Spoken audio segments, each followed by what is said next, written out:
Please state and spell your first and last name. Okay, my name is Rhonda Westry, Ronda Westry, Westry.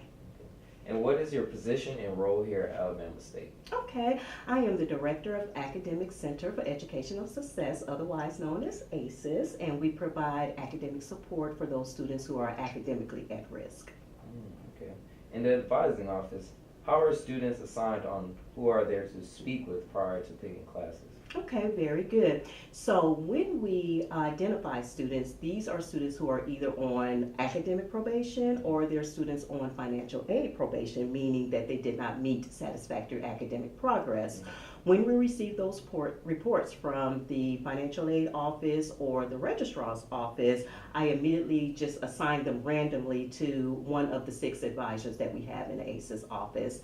And then those advisors will follow through with an email. We let the student know that they have been identified. We call them the ACES students. And once they have been identified, we reach out to them and let them know who their advisor is. And then they're supposed to follow up with an appointment. We don't have standing appointments, so everything is pretty much just drop in. But within that first couple of weeks, students are to get in contact with their advisors prior to academic advising. Okay. Are there any deadlines that students could possibly face due to being advised late? Well, there are not necessarily deadlines, but because, as you know, as a student, classes will run out, especially the more popular classes. So we just strongly encourage students to get advised as soon as possible during the pre-registration period. And then after that, we really do tell students to try to get advised, get a course schedule prior to the first day of class, but it doesn't always work out that way. And if a student wants to drop a class, what steps he or she should take?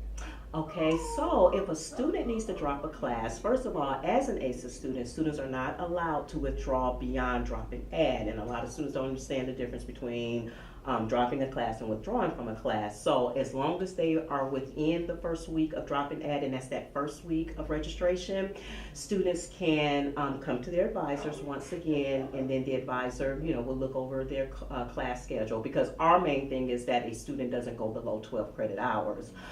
So it's within that time period that we prefer students to come to drop a class, which means that it will not adversely affect them. Now, if they want to drop a class now known as a withdrawal after dropping add, then that poses a problem. And normally we do not allow our ACES students to withdraw from a class.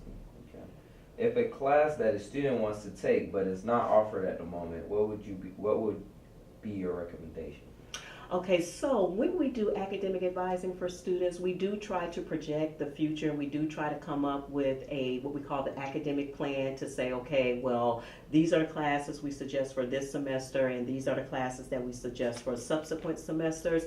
And that sort of helps eliminate or minimize students not being able to get the classes that they want. But in the event that that does happen, going back to why it's important for them to register early, we just have alternative classes that we'll put them in, and then we'll try to find those classes that they need in the future.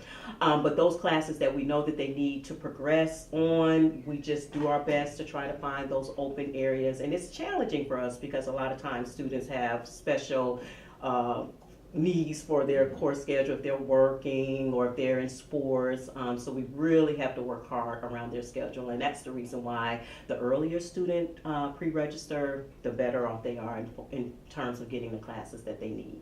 Okay. If a student wants to work in this department, is there any workshops or opportunity for this? Oh, that is a great question. There certainly is. Are a lot of opportunities. So we do have students who work as work study students. If we have that available, we're always looking for friendly, bright. I always tell students we prefer that you're not an ACES student, because the students who work in ACES, we want you to be that role model for the student. But one of the biggest opportunities that we have for students who are not in ACES, that's our peer mentoring program. We provide a program for our students in ACES to pair with a upper class student, meaning that student has at least 31 credit hours. They have to have a 3.0 GPA. They have to be the epitome of an ASU student, meaning they can't have any judicial issues or anything like that. They have to just be on track.